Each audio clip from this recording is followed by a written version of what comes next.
목사님이 얼굴은 잘 기억하는데 이름을 잘 기억을 못해요.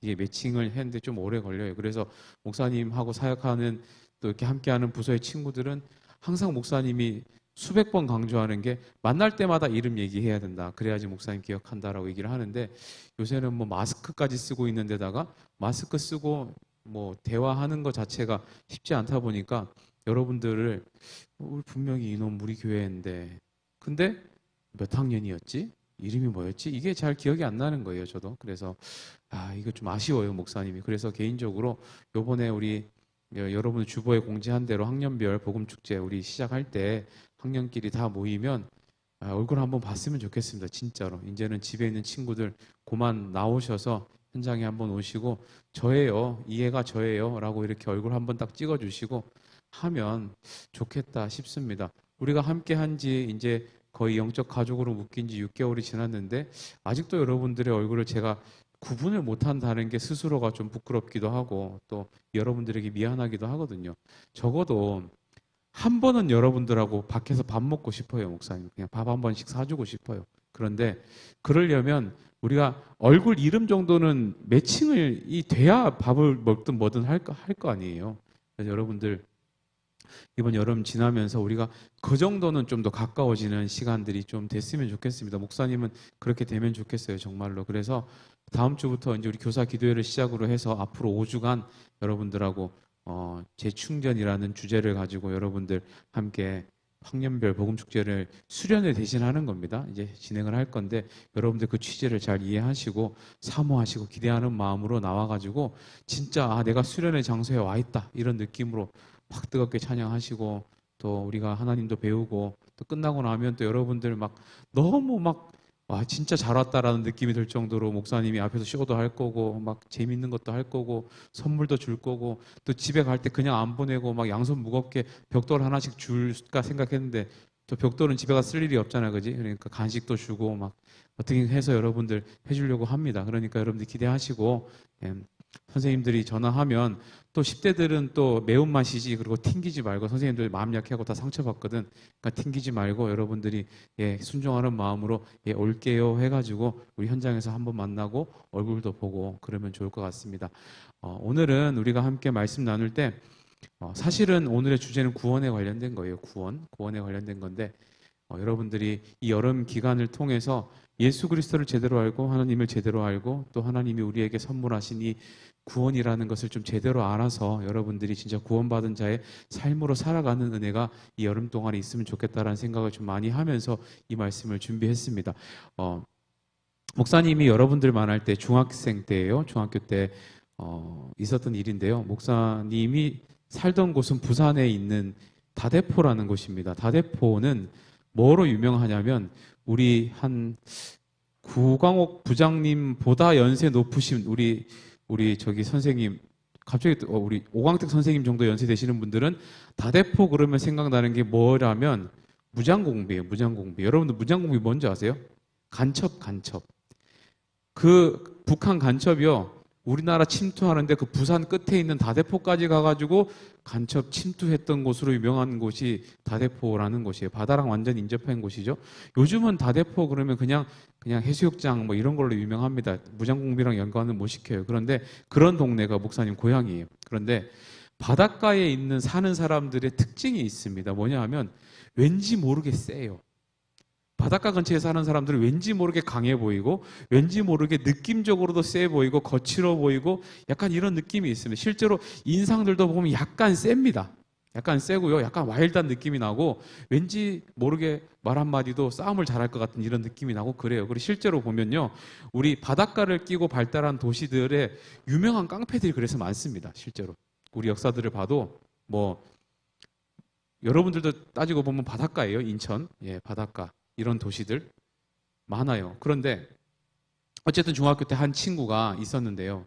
그 친구 때문에 목사님이 어렴풋이 이게 구원받는 건가? 라는 생각을 해본 적이 있습니다.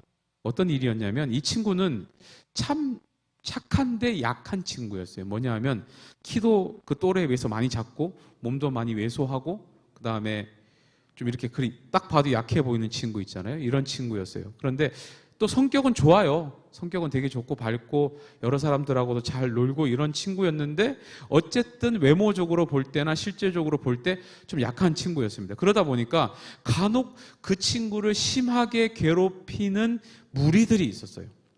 그 친구를 심하게 괴롭히고 뭐 심부름도 시키고 뭐 이런 거 있잖아요. 뭐 예를 들면 좀 어른 빨간색 19금 비디오 보고 싶은데 걔가 왜소하고 조그마하니까 거짓말 시켜가지고 아빠가 빌려오라고 했다 그러고, 여러분들 비디오 빌리는 거 모르죠? 뭔지. 요새는 그런 거 없으니까. 목사님 때만 해도 비디오 가게가 있어가지고 돈 1,000원 주면 이틀 빌려주고 하는 그런 데가 있었어요. 그런데 그 어른 비디오 보고 싶은데 중학생들이 가면 안 빌려주니까 얘는 약해 보이니까 초등학생 같이 보이니까 아빠가 빌려오라고 했는데요 해가지고 거짓말 해가지고 빌려오는 거 막 시키고, 이런 친구들 무리가 있었어요. 근데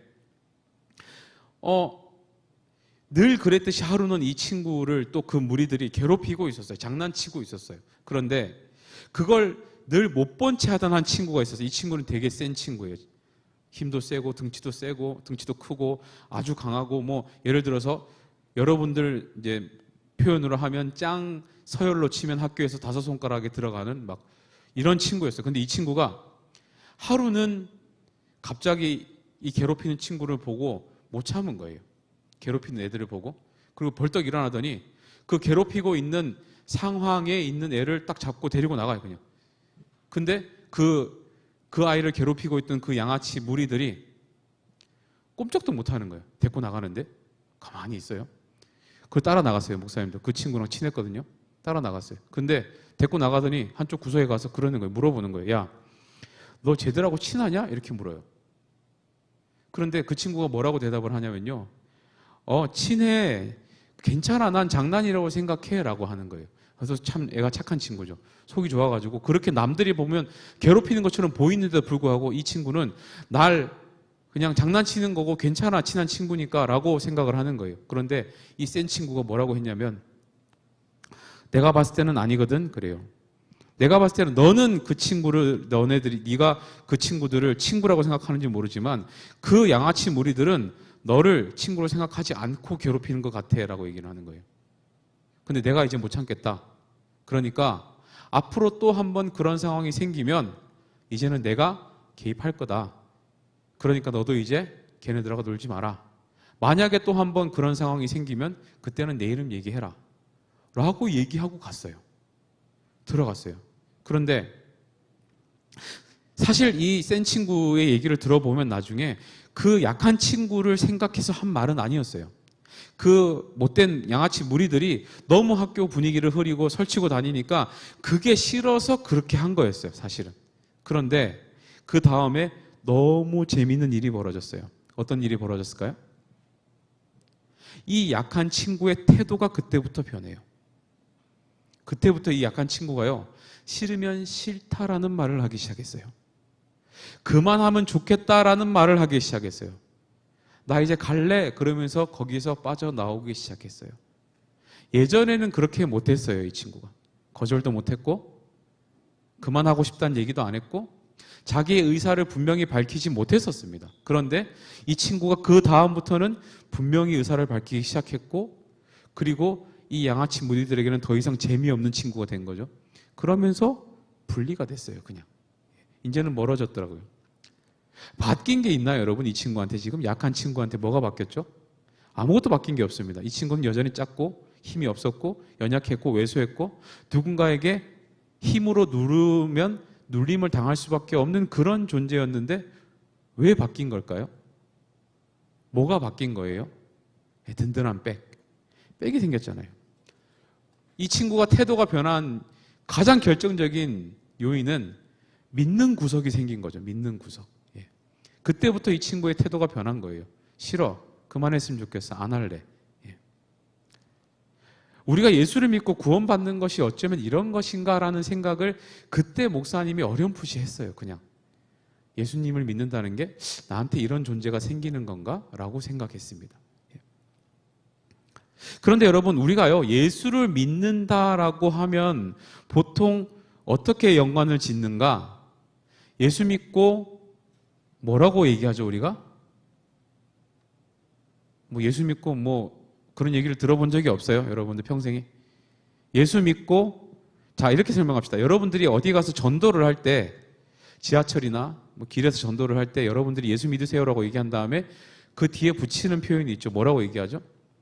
여러분 예수 믿고 구원받으세요라고 얘기를 하죠. 우리가 보통 예수 믿고 구원받습니다라고 얘기를 합니다. 그죠? 우리가 예수를 믿으면 구원받는다라는 얘기를 우리가 종종 합니다. 그렇게 생각도 하고요. 그런데 여러분 우리가 착각하면 안 되는 것이 있어요. 예수 믿고 구원받는다라고 얘기하는 이 상황 표현에 구원을 받는다라고 하다 보니까 우리가 어떻게 착각을 하는가? 진짜로 뭘 받는 줄 알아요. 구원을 진짜 받는 거라고 생각을 해요, 우리가. 예수 믿고 구원받으세요라고 얘기를 우리가 너무 쉽게 하다 보니까. 우리 신앙에 있어서 발생하는 많은 오해들이요, 여기에서부터 기인한 것들이 꽤 됩니다. 물론 우리가 예수 믿고 받는 게 참 많습니다. 어떤 것들을 받죠, 우리가? 예수 믿으면 뭐 받아요, 여러분들? 일단 은혜 받고요. 또 뭐 받아요? 은사들도 받죠. 각종 은사들도 받아요. 또 어떤 것도 받습니까? 예. 축복들도 받잖아요. 예수 믿고 우리가 받는 게 정말 분명히 있어요. 그런데 여러분, 구원은요, 그런 종류로 받는 게 아닙니다. 하나님이 은사 주시고 은혜 주시고 축복 주시는 것처럼 우리에게 주는 게 아니에요. 뭔가 하늘로부터 뭔가 좋은 거를 우리가 받는 그런 종류의 의미가 아닙니다. 구원은 받는 게 아니에요. 그러면 구원이란 뭔가? 구원이란 뭔가 하면요, 따라합시다. 주인이, 자, 크게 따라합시다. 주인이 바뀌는 사건이에요. 구원은 내 인생의 주인이 나 자신 또는 세상으로부터 예수님으로 바뀌는 사건이 구원이에요. 받는 게 아니에요, 여러분. 내 인생의 주인이 예수님이 되셨다는 것을 믿는 그 사건이 구원입니다. 자, 오늘 말씀은요, 두 종류의 사람이 있다라고 성경이 얘기를 합니다. 두 종류. 어떤 종류의 사람이 나오죠? 첫 번째, 제목에도 나오잖아요. 어떤 종류? 옛사람과 두 번째 어떤 종류? 새 사람. 두 종류의 사람이 있다고 얘기를 합니다. 우리 22절 말씀을 다시 한번 읽어봅시다. 22절입니다. 함께 읽습니다. 시작. 너희는 유혹의 욕심을 따라 썩어져 가는 구습을 따르는 옛사람을 버리고. 자, 여기 지금 옛사람이라는 표현이 등장하죠. 옛사람이 있다는 거예요. 옛사람이 근데 특징이 무엇인가? 첫 번째, 뭘 따릅니까? 지금 뭔가를 자꾸 따라요. 뭘 따라요, 지금? 유혹을 따릅니다. 두 번째, 뭘 따라요? 욕심을 따릅니다. 세 번째, 뭘 따릅니까? 썩어져가는 구습을 따른다라고 되어 있어요. 자, 이것이 옛사람의 특징이에요, 지금. 그러면 쉽게 정리하면 세상을 따르고 내 마음의 생각을 따라 살아가는 사람이 옛사람이라는 거예요. 우리가 착각하지 말아야 하는 것이요, 옛사람이라고 하면 뭔가 오래되고 또 오래돼서 가치가 없어지고 그냥 오래돼서 더 이상 우리에게 별 의미가 없는 그런 상태를 옛사람이라고 생각하는데, 옛사람은 그게 아니에요. 옛날 사람이 아니에요. 옛사람의 정의는, 성경이 가르치는 옛사람의 정의는 지금 네가 무엇을 따르고 있는가에 따라서 네가 옛사람의 범주에 들어가는가 새 사람의 범주에 들어가는가, 성경이 그렇게 나누고 있어요. 옛사람은 욕심을 따르고 구습을 따르고 유혹을 따르는 사람이 옛사람이에요. 무엇을 따르고 있는가로 옛사람과 새사람을 하나님이 지금 구분하시는 거예요. 다시 말하면 여러분들이 지금 옛사람인가 새사람인가는 여러분들이 지금 뭘 따라 살아가고 있는가에 그거 보면 알 수 있다는 거예요. 질문 한번 해봅시다. 여러분들은 지금 뭘 보고 따라가고 살아가고 계시는가? 여러분들이 정말 지금 뭘 따라가고 있는가? 한번 질문해 보시자고요, 스스로. 하나님이 보실 때에 여러분들의 인생을 하나님이 보시고 너는 옛사람이야, 너는 새사람이구나, 어디에 집어넣으실까요? 오늘 성경은 그걸 얘기합니다. 옛사람은 유혹을 따르고 욕심을 따르고 썩어져가는 구습을 따르는 사람이라고. 예. 자, 그런데 두 번째, 새 사람은 뭐라고 얘기를 하는가? 23절 말씀, 24절 말씀 우리가 함께 읽습니다. 함께 읽습니다. 시작. 오직 너희의 심령이 새롭게 되어 하나님을 따라 의와 진리의 거룩함으로 지으심을 받은 새 사람을 입으라. 자, 새 사람이 되는 조건 두 가지가 나와요. 첫 번째, 어떤 조건이에요? 23절에 심령이 새롭게 되면 새 사람이 된대요. 심령이 새롭게 되면. 두 번째, 어떻게 되면 새 사람이 됩니까? 하나님을 따라 의와 거룩함으로 지음을 받으면 새 사람이 된대요. 자, 그러면 여기에서 심령이 새롭게 되는 것이 무슨 의미일까요? 심령이 새롭게 되다라는 말이 무슨 말인가? 영어 번역으로 보면 이렇게 되어 있습니다. To be made new in the attitude of your minds.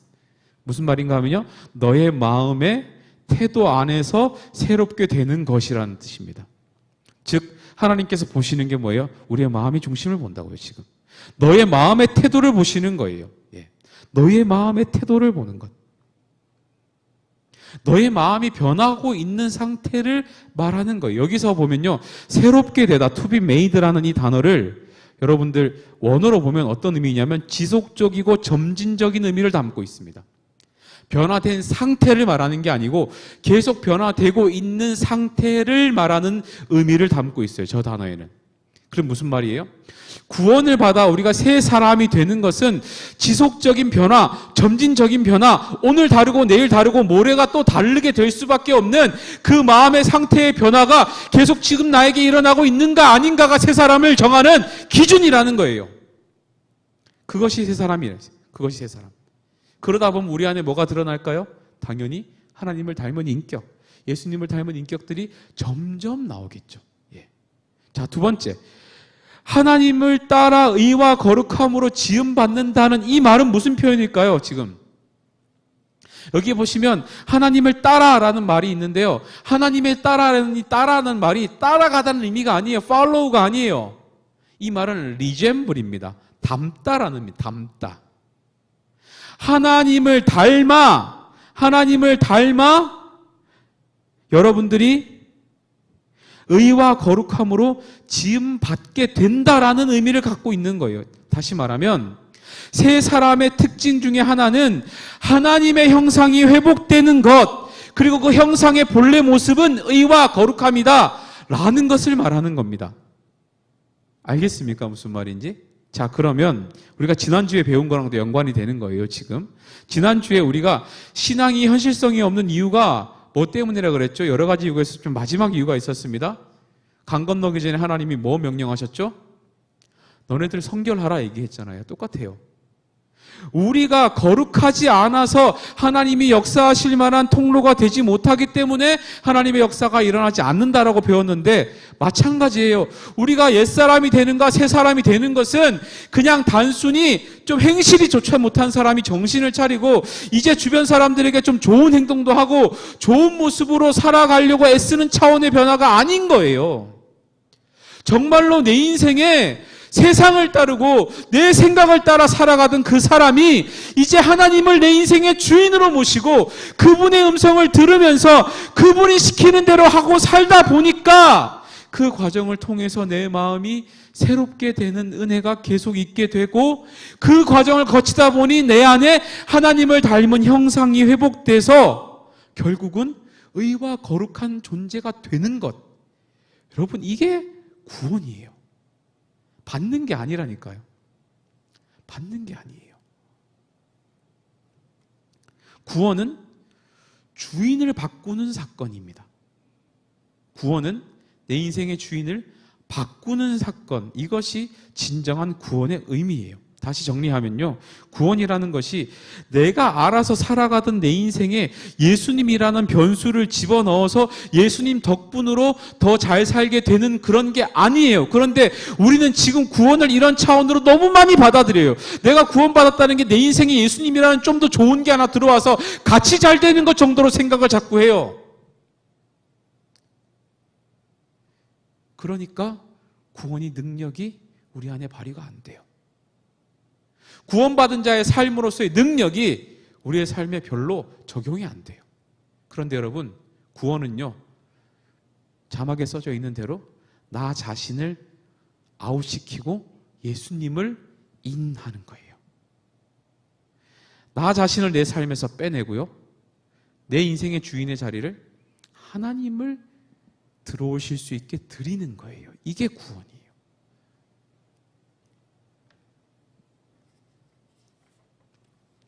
그래서 여러분, 구원받은 사람들의 특징이 있습니다.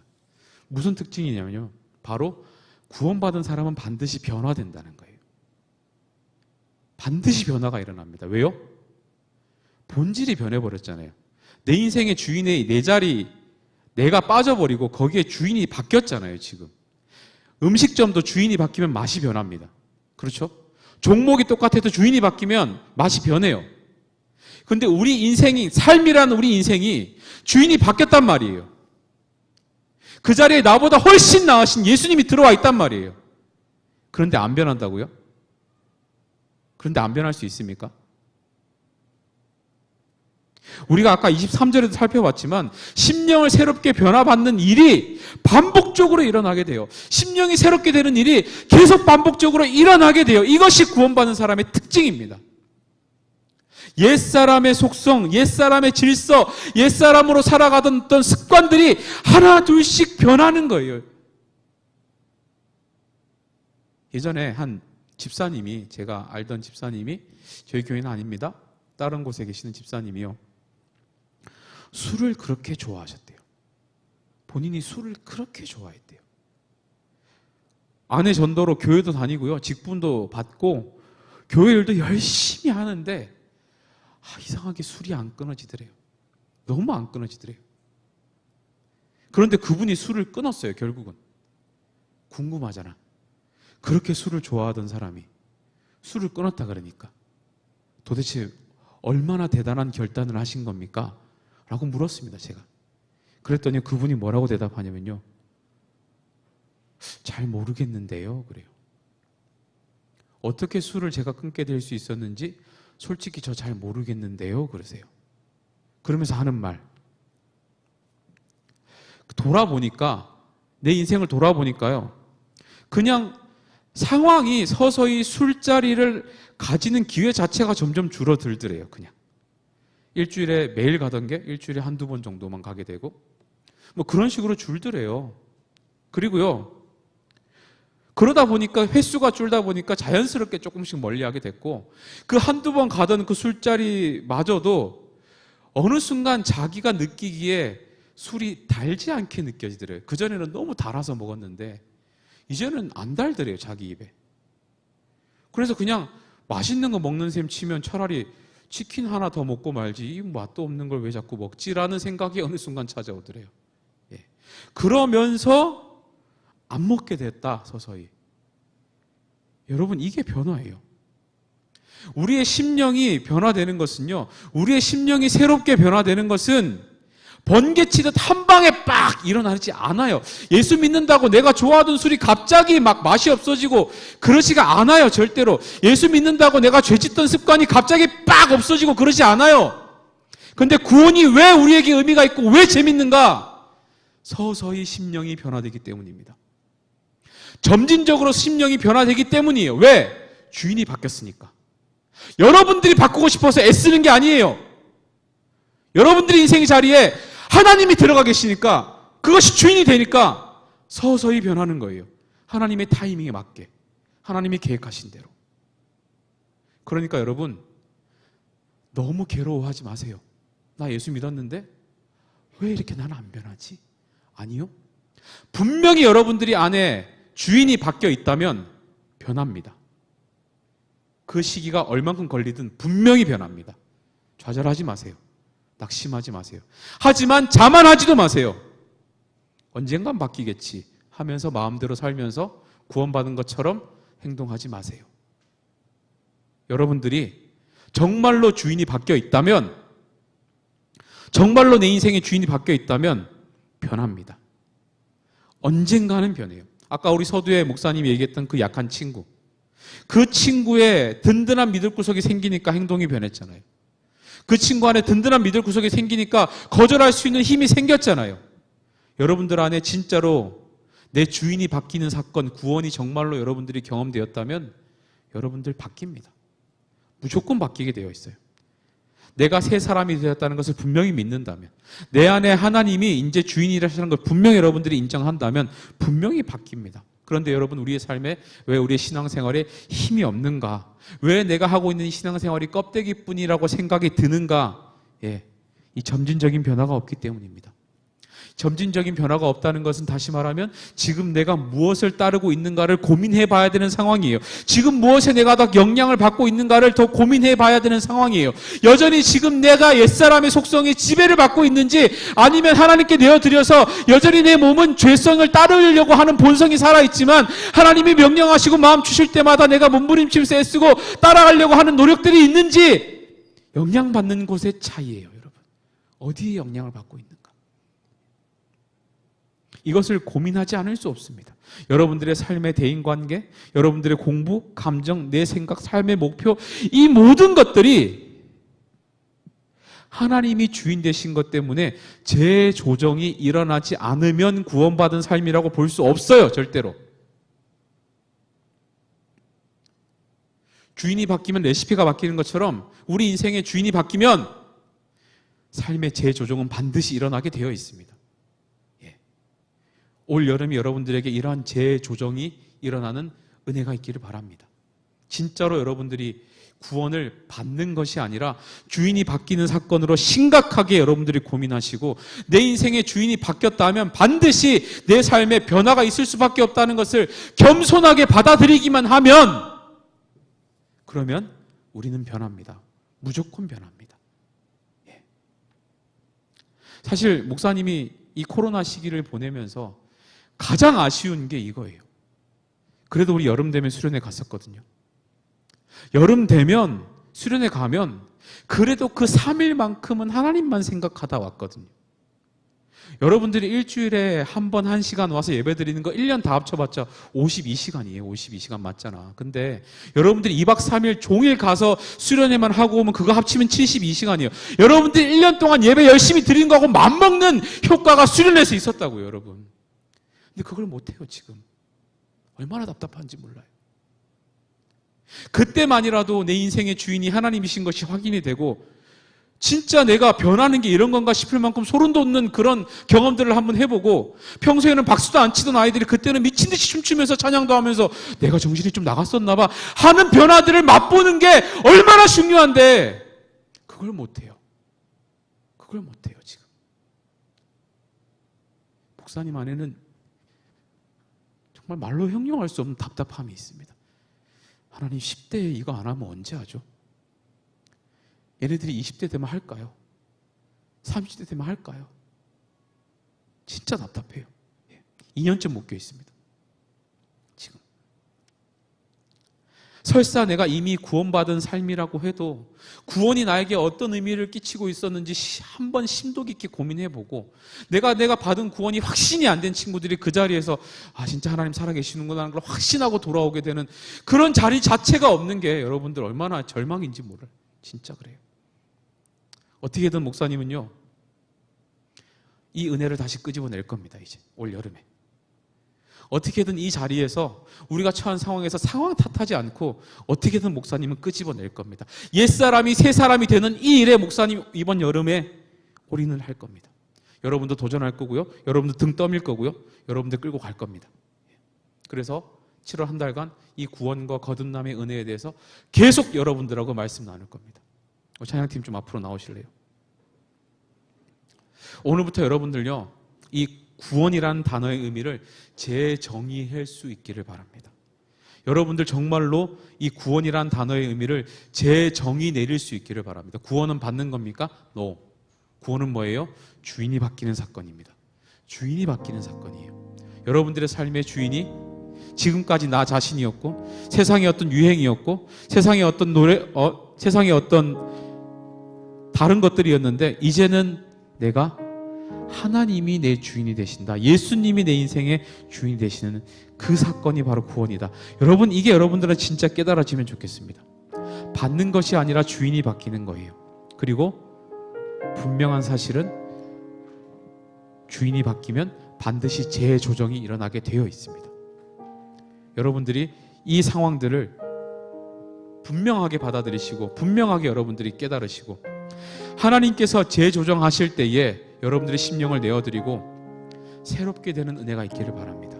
거부하지 마시고, 거절하지 마시고, 여러분들 정말로 하나님이 마음속에 뭔가 새롭게 됨을 위한 꿈틀거림, 여러분들에게 동기부여, 자극, 찔림 이런 거 주시면 여러분들 순종하며 받을 수 있기를 바랍니다. 이것이 하나님이 나를 고쳐가시는 상황이구나, 이것이 하나님이 나를 재조정하시는 과정이구나, 이 자체가 은혜구나. 여러분들 이렇게 받아들일 수 있으면 좋겠습니다. 우리 이 시간 함께 기도하고 찬양하실 때에 가장 먼저 우리 입술로 고백되어야 하는 것은요, 내 인생의 주인은 하나님이십니다. 내 인생의 주인은 하나님이십니다. 이 고백만 우리가 진실하게 드릴 수 있어도 우리가 이 구원의 은혜 가운데 다시 한번 새 사람으로서의 삶을 살아갈 수 있게 될 겁니다. 이 시간 함께 온 땅의 주인 되신 주님이 함께 찬양하시면서 정말로 하나님께서 우리에게 선물하신 이 구원의 의미가 다시 한번 깨달아지는 은혜가 있기를 바랍니다. 함께 찬양합시다. 온 땅의 주인 되신, 온 땅의 주인 되신 주님이 내 일을 하시며 선한 맘 돌보네. 어둠을 밝히시는 새벽별, 방황하는 내 맘 주의 길 비추시네. 다시 한번 온 땅의 주인 되신, 온 땅의 주인 되신 주님이 내 이름 아시며 상한 맘 돌보네. 어둠을 밝히시는 새벽별, 방황하는 내 맘 주의 길 비추시네. 나로 인함이 아닌, 나로 인함이 아닌 주가 행하신 일로, 나의 행함이 아닌 오직 주로 인하여 나는 오늘 피었다 지는, 나는 오늘 피었다 지는 이름 없는 꽃과 같네. 바다에 있는 파도 안개와 같지만 주는 나를 붙드시고 부르짖음 들으시며 날 위하다 하시네. 주님은 나의 죄를 보시고 사랑의 눈으로 날 일으키시네. 바다를 잠잠하게 하시듯 내 영혼의 폭풍 고요케 하시네. 나로 인함이 아닌 주가 행하신 일로, 나로 인함이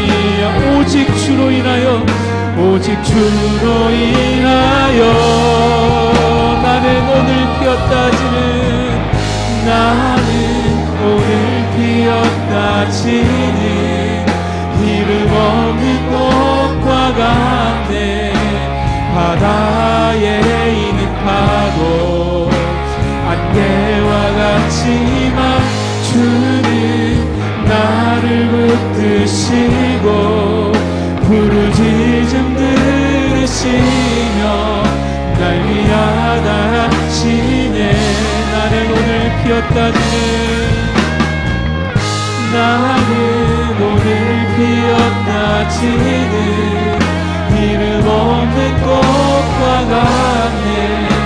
바다에 있는 파도 안개와 같지만 주는 나를 붙드시고 부르짖음 들으시며 날 위하다 하시네. 나 오직 주의 것, 나 오직 주의 것, 나 오직 주의 것, 나 오직 주의 것.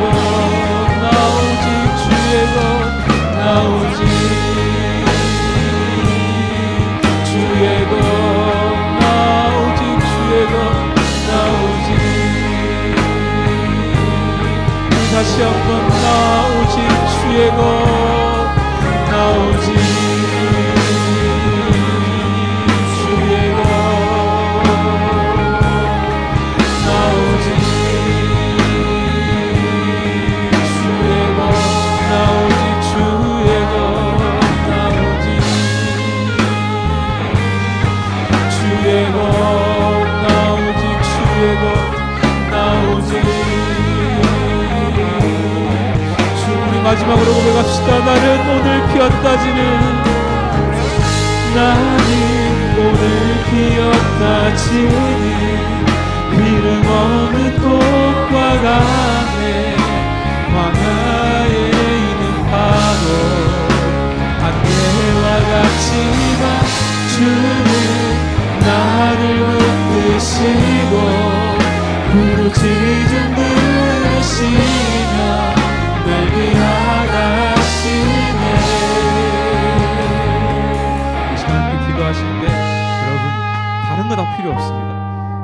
나는 주님의 것입니다. 이 한마디면 됩니다. 하나님께서 나를 구원하셨기에 이제부터 나는 주님의 것입니다. 이 한마디면 충분해요. 하나님 내 인생 살아가는데 그냥 나 좀 도와주시는 정도의 그 정도가 아니라 내 인생에 나는 빠지고 하나님이 그 자리에 오시는 이 사건을 여러분들이 분명히 이해하셔야지만이 우리가 새 사람이 될 수 있고 심령이 새롭게 될 수 있고 여러분들이 하나님의 형상이 회복될 수 있습니다. 그래야 우리가 세상을 이기는 힘으로 이 땅을 살아갈 수 있어요. 우리가 구원받은 자로서의 기쁨으로 살아갈 수 있어요. 그래야 우리 안에 점진적인 변화가 일어납니다. 이 시간 함께 기도하실 때 주님 나는 주님의 것입니다. 주님 나는 주님의 것입니다. 하나님 이 고백만 들으시고라도 주님께서 만족하실 거예요. 충분하다 하실 거예요. 여러분들이 이 시간 함께 기도하시면서 내 인생의 주인 되신 이 구원의 은혜가 하나님 다시 한번 나에게 깨달아질 수 있게 해달라고 정말 나는 주님의 것이라고 이 시간 함께 주님 이름 부르고 통성으로 기도합시다. 기도합니다. 주여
주셔서 감사합니다. 나를 구원하여 주셔서 감사합니다. 내 인생의 주인이 분명히 누구인지 알려주셔서 감사합니다. 하나님 이제는 내 인생의 주인의 자리를 주님께 내어드리겠습니다. 나는 빠지고 하나님이 들어오셔서 이제는 우리의 심령이 새 사람이 되어 새롭게 변화를 받고 하나님의 형상이 회복되는 그 일이 하나님 우리 안에 점차 일어나게 하여 주시옵소서. 오늘 이 자리에 하나님 아직도 하나님을 향한 그 확신이 부족한 자들도 하나님 그 변화들을 통해 충분히 알아갈 수 있을 만큼의 하나님 역사가 일어날 수 있게 도와주시고 이미 내가 구원받았다 생각하는 자들에게도 여전히 나는 변화되어야 하고 하나님의 형상으로 변해가야 하는 존재인 것을 생각하며 은혜를 사모하고 하나님 그렇게 살아갈 수 있게 도와주시옵소서. 특별히 20대 정말로 우리 인생의 주인이 하나님이신 것을 인정하는 이 일이 얼마나 위대하고 중요한 일인 것을 우리 아이들이 잘 깨달을 수 있게 도와주셔서 하나님, 비록 우리가 수련회 가지 못하고 뜨겁게 하나님을 부를 일이 적지만 그것이 우리 아이들이 하나님을 주인으로 인정하는데 전혀 방해가 되지 않고 이 자리에서도 그러한 일이 일어날 수 있는 하나님 복된 통로를 우리에게 이 시간 열어 주시옵소서. 하나님 아버지, 오늘 또 주님 앞에 나올 때 빈손으로 나오지 않고 귀한 예물 주님께 올려드렸습니다.